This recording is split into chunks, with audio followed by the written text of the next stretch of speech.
ایک بادشاہ نے اعلان کیا کہ جو شخص جھوٹ بولتے ہوئے پکڑا گیا اس کو 5 دینار جرمانہ ہوگا۔ لوگ ایک دوسرے کے سامنے بھی ڈرنے لگے کہ اگر جھوٹ بولتے ہوئے پکڑے گئے تو جرمانہ نہ ہو جائے۔ ادھر بادشاہ اور وزیر بھیس بدل کر شہر میں گھومنے لگے۔ جب تھک گئے تو آرام کرنے کی غرض سے ایک تاجر کے پاس ٹھہر سے اس نے دونوں کو چائے پلائی۔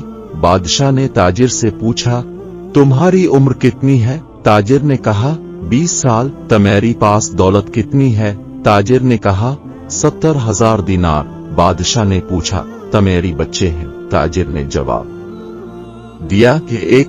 واپس آ کر انہوں نے سرکاری دفتر میں تاجر کے کوائف اور جائیداد کی پڑتال کی تو وہ اس کے بیان سے مختلف تھے۔ بادشاہ نے تاجر کو دربار میں طلب کیا اور وہی 3 سوالات دہرائے۔ تاجر نے وہی جوابات دیا۔ بادشاہ نے وزیر سے کہا، اس پر 15 دینار جرمانہ عائد کر دو اور سرکاری خزانے میں جمع کرا دو، کیونکہ اس نے 3 جھوٹ بولے ہیں۔ سرکاری کاغذات میں اس کی عمر 35 سال ہے، اس کے پاس 70,000 دینار سے زیادہ رقم ہے اور اس کے 5 لڑکے ہیں۔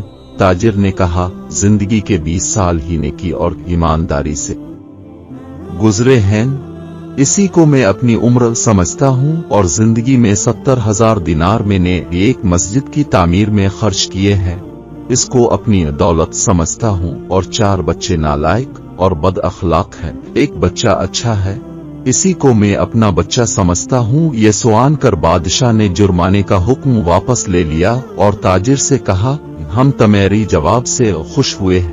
وقت وہی شمار کرنے کے لائق ہے جو نیک کاموں میں گزر جائے، دولت وہی قابل اعتبار ہے جو اورا خدا میں خرچ ہو، اور اولاد وہی ہے جس کی عادتیں نیک ہوں۔ اللہ تعالی ہم سب کو نیک عمل کرنے کی توفیق عطا فرمائے، آمین۔